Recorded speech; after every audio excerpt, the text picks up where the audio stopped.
welcome to the People for It Leadership Podcast. I'm your host, Dr. Carol Parker Walsh.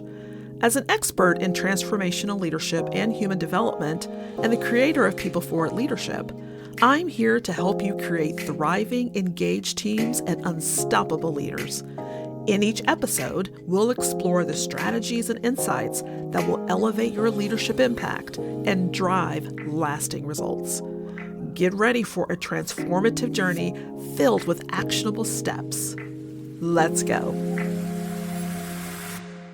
Welcome to the People for It Leadership Podcast. If you've been following season 4, you know I've had the absolute privilege of sitting down with some extraordinary leaders. A chief nurse navigating the nursing workforce crisis at one of Oregon's largest health systems, a third-generation transit CEO reshaping public transportation from the inside out, a brand executive at one of the most recognized airlines translating strategy into what frontline employees actually do under pressure, a philanthropic leader stewarding a $2 billion commitment to cancer research, a nonprofit executive who has built 12 plus years of uninterrupted mentorship for youth who need it most, and an executive leader in biopharma, building teams that perform at the highest level inside a very complex organizational structure. 6 leaders, 6 industries, 6 very different systems. But across all of those conversations, a common thread kept showing up. And it wasn't strategy or operational excellence or even talent acquisition, though all of those things came up. The common thread was awareness, specifically the awareness leaders have or sometimes don't have about themselves. That's why today I want to talk about what I'm calling the quiet shift in leadership. I'm starting here because it's the foundation of our People for It leadership framework and because it's the thing we've seen that leaders struggle with most. Most leaders aren't as self-aware as they think they are, but it's not because they're not intelligent or because they're not committed. Honestly, it's because self-awareness is genuinely hard to develop, and most leadership cultures or trainings or programs never actually train for it or ask leaders to develop it. We focus more on competencies, credentials, or performance metrics, but rarely do leaders stop and ask foundational questions like, how am I showing up? What unchecked stories are guiding my behavior? And what impact does all of that create on the people around me? And that gap, the gap between how leaders see themselves and how their teams actually experience them, is often the single biggest obstacle to everything else. Things like trust, retention, performance, and culture. This all runs through self-awareness. And what I loved across every conversation this season is that the leaders getting the most extraordinary results all talked about how they're continuously doing this work. They weren't just leading with authority, they were leading with something far less visible, but so much more powerful, which was self-awareness, humility, vulnerability, and the willingness to ask, what am I bringing to the room, and is it what people actually need? So, what does that actually look like in practice? Well, when I sat down with Keisha Kelly, Senior Vice President and Chief Nurse at Legacy Health, overseeing more than 5,000 nurses across clinical operations, philanthropy, she's also overseeing pharmacy and environmental care, I expected to hear about systems and strategy. But instead, what I got was a great insight, some really great insights in self-awareness as a leadership instrument. She said something early in our conversation that I keep thinking about, which is that leadership is a natural tendency and management is something you can learn, meaning that we all have within us some natural leadership tendencies. But in our conversation, what I learned from her is that the goal is that we have to discover what those are. And they don't always appear in the way that we think they should, which is why we have to do the self-discovery. Managing people is something you learn, but those innate things in your leadership are already there. Right? So on the surface, it sounds like it's a distinction about skills, but what she's really saying is that self-knowledge, knowing who you fundamentally are, what you're drawn to, how you're wired, that in and of itself is a form of leadership development. She had to learn that the hard way, right? So early in her career, she decided she wasn't cut out for leadership because she wasn't leading like people thought she should. The military model she'd been trained felt binary. She didn't have the tools to lead with nuance, so she walked away and then spent 8 years in pharmaceutical sales. And within less than a year of returning to clinical nursing, she was back in a leadership role. But it wasn't because she sought it. People often saw it in her, but she didn't see it within herself. It was the tendency was always there, But it wasn't until she understood it about herself that she could really start building on it. That's self-awareness as a foundation, knowing your own nature clearly enough to stop running from it. But the deeper work actually came later. Dr. Kelly describes sitting in meetings for hours without saying a word, not disengaged, but actually processing. Early in her career, the silence was often misread as indifference, as disengagement, or even arrogance. She could have spent her career letting that guide her, letting that or defending against that misperception, or worse, forcing herself to perform a version of that level of leadership that actually didn't match who she actually was or how she actually thinks about herself. Instead, she did the harder thing, which is she got curious about herself.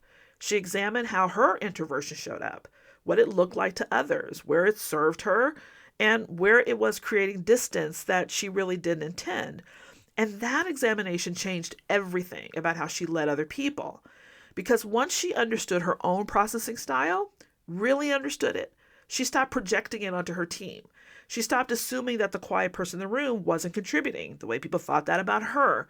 She started asking, who is this person and how do they think? What's their best way of thinking? What's their best way of showing up? She started creating a space for different thinking styles because she finally understood her own. That's what self-awareness and leadership actually looks like. It's not a personality assessment sitting unexplored on a shelf. It's not a one-off retreat reflection that fades by Monday morning, but it's a continuous, honest examination of who you are and the discipline to let you discover the change that you need within yourself and how you lead. And here's what that produced for Dr. Kelly.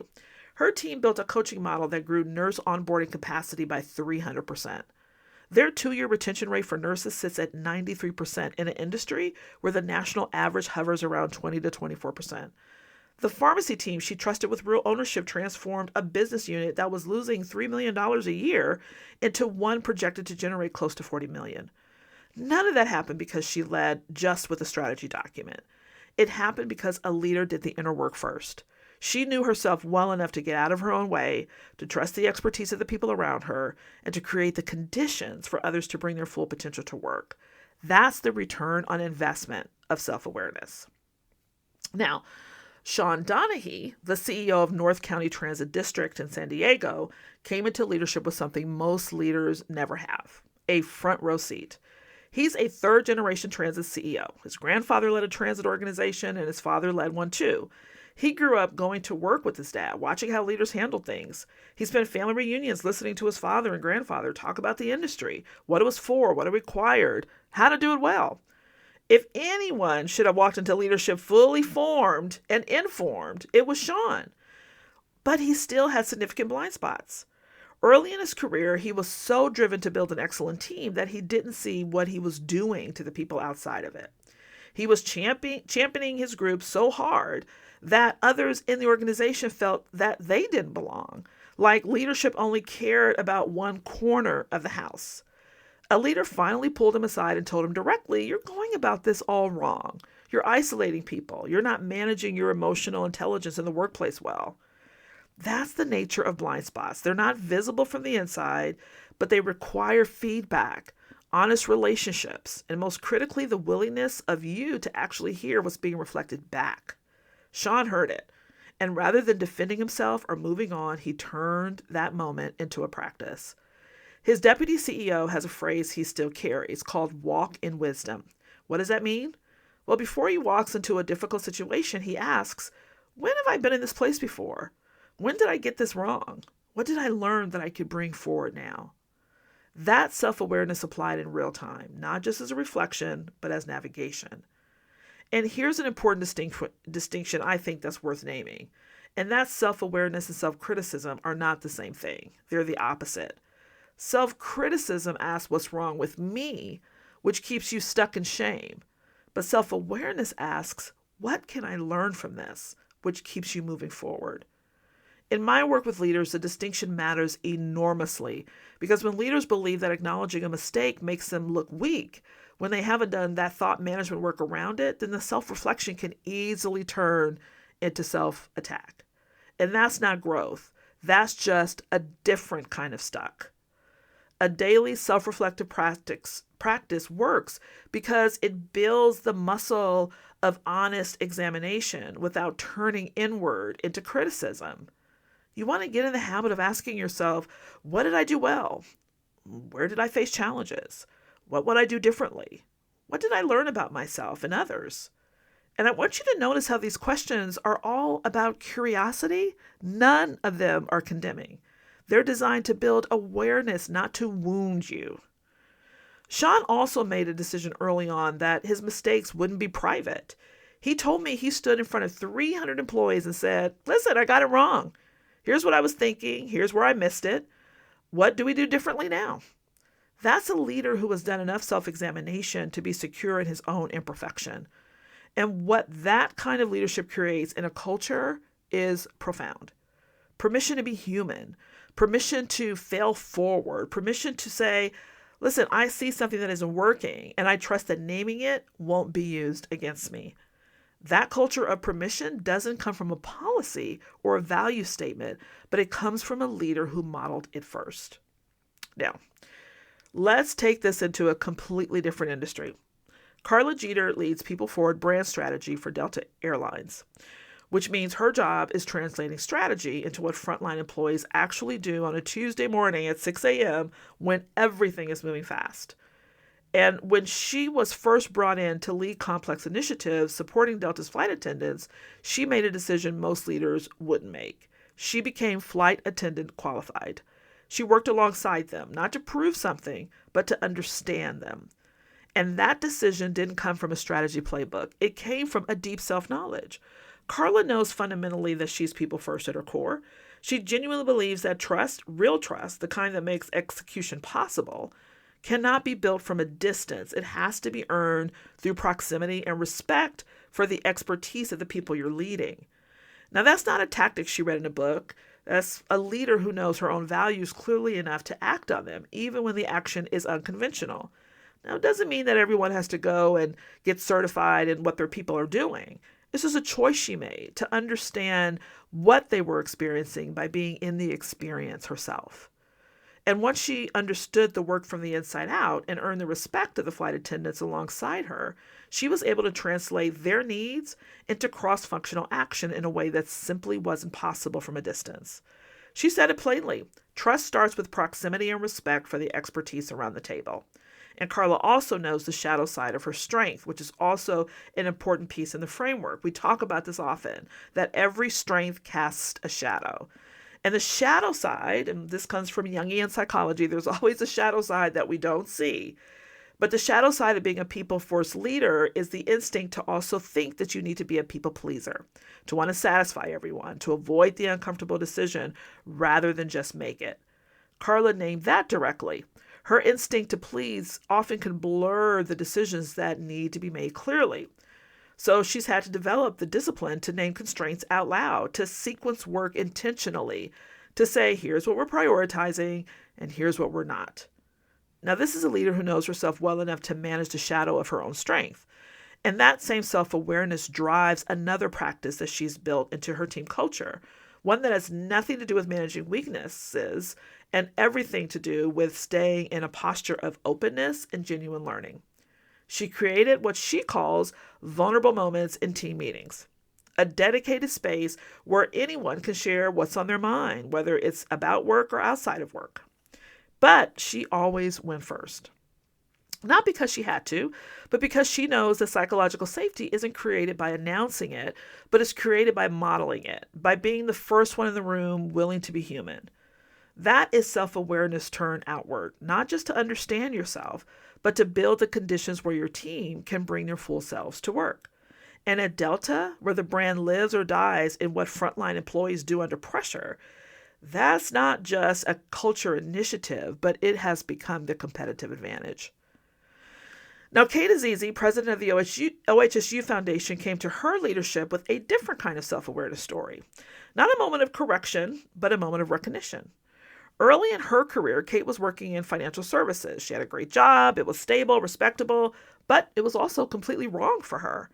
She knew it because of what she noticed about herself when she wasn't at work. The things that really gave her genuine energy weren't in the office. They were in her volunteer work or running races for charity or teaching English as a second language or working with nonprofits.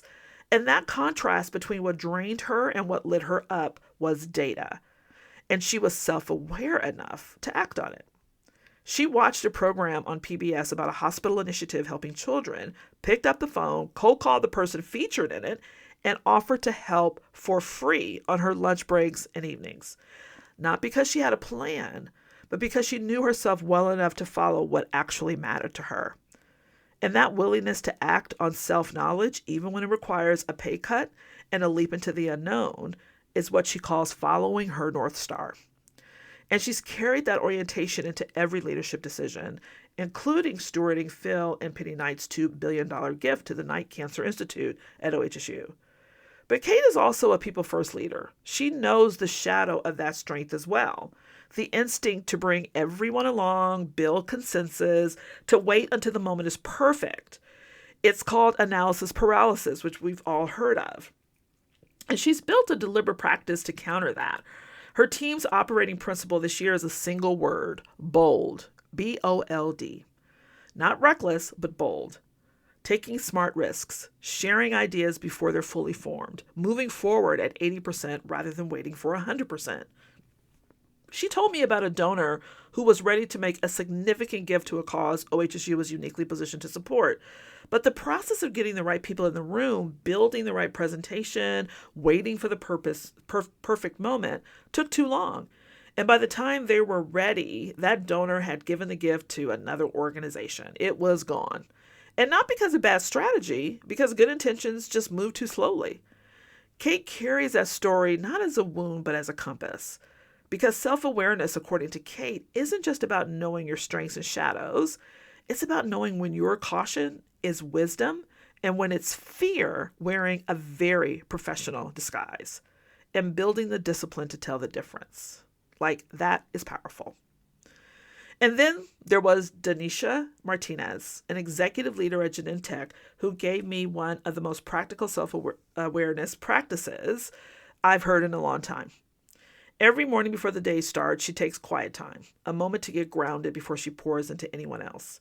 And before she walks into any significant meeting, she stops and asks herself one question. What's my role in the room?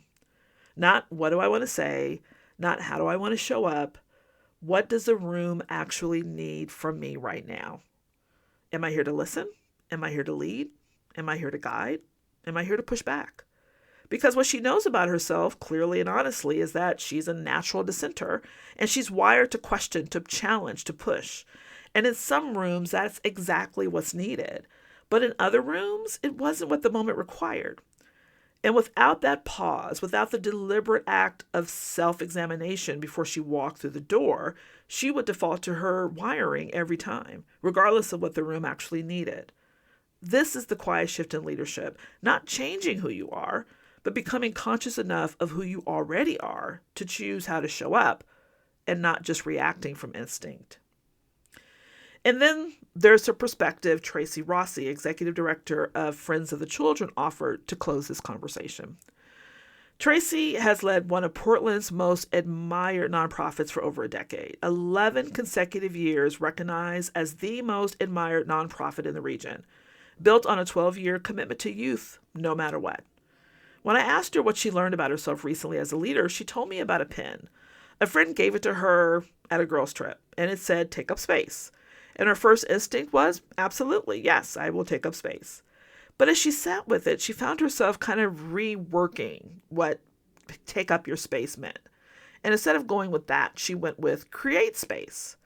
And that single reframe is a distilled version of everything this episode has really been about.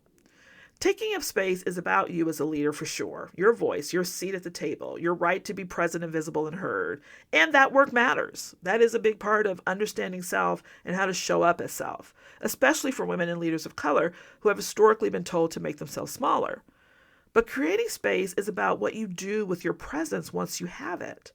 It's the shift from asking, how do I show up, to asking, what do I make possible for others to do? This is actually the beginning of us moving into empowered ecosystems, about creating space, the next level of you take up space, then create space. But I want to talk about it here too.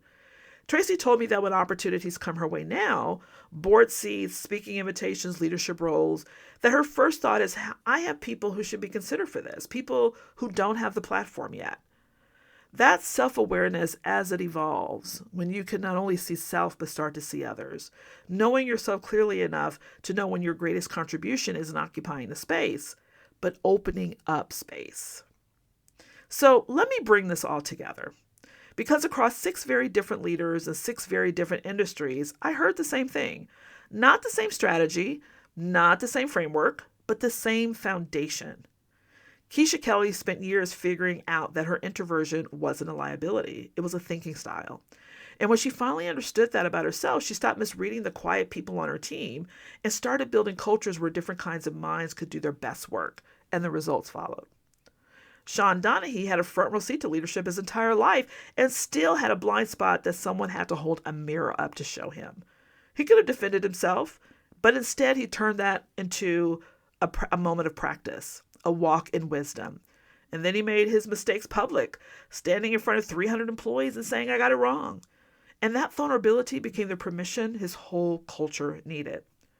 Carla Gita knew herself well enough to know that trust couldn't be built from a distance. So she strapped herself into a jump seat. She knew her shadow well enough to name it, the instinct to please, to smooth things over, to keep everyone comfortable. And she built practices that kept her honest. And she went first in every vulnerable moment, so her team knew it was safe to follow. Kate Azizi knew herself well enough to know that her people-first instinct, her desire to bring everyone along, to wait until the moment was perfect, was a genuine strength that could also rob her mission of momentum. So she built a single word into her team's culture: bold. Moving forward at 80% rather than waiting for 100%, because she learned that good intentions moving too slowly can be their own form of failure. Denisha Martinez built a single question into her daily practice that changed everything about how she showed up. What does this room need from me right now? Not what do I want to give? What does the moment actually require? And Tracy Rossi sat with a pen that said take up space and rewrote it to say create space, because she knows herself well enough to know that her greatest contribution isn't occupying the room, it's opening it up. 6 leaders, 6 different paths to the same place, the willingness to see themselves clearly and let what they saw change how they lead. This is the quiet shift in leadership, not louder strategy, not bigger authority, not more control, but a deeper, more honest relationship with yourself, so you can build a more honest, more effective relationship with the people you lead. And here's what makes this shift so significant right now. We are leading in one of the most complex moments organizations have ever faced. Workforce shifts, generational complexity, technological and AI transformation, competing pressures from every direction. And in the middle of all of that complexity, the leaders who are performing at the highest levels aren't the ones with the most answers. They're the ones with the most awareness of themselves, of their people, and of what the moment actually requires. And it all starts with the first pillar of the People Forward Leadership Framework, leader awareness. I want to thank you so much for joining this conversation. And if this episode resonated with you, share it with a leader in your world, emerging or established, and invite them to listen and find their own takeaways, because this work lands differently depending on where you are in your journey, and the conversation it sparks is often where the real growth happens. And if you love what you're hearing, please leave us a 5-star review so others can find us and we can build our community together. Until next time, keep leading people forward. And I'll see you soon. Thanks for tuning in to the People Forward Leadership Podcast. If you're ready to implement the insights and strategies shared in today's episode, schedule a call with our team to explore how we can help you drive talent retention, boost engagement, and develop extraordinary people forward leaders in your organization. Plus, be sure to visit our website to access additional resources that will support your growth goals. Until next time, keep leading your people with purpose and confidence. And remember, when your people thrive, organizational success is inevitable.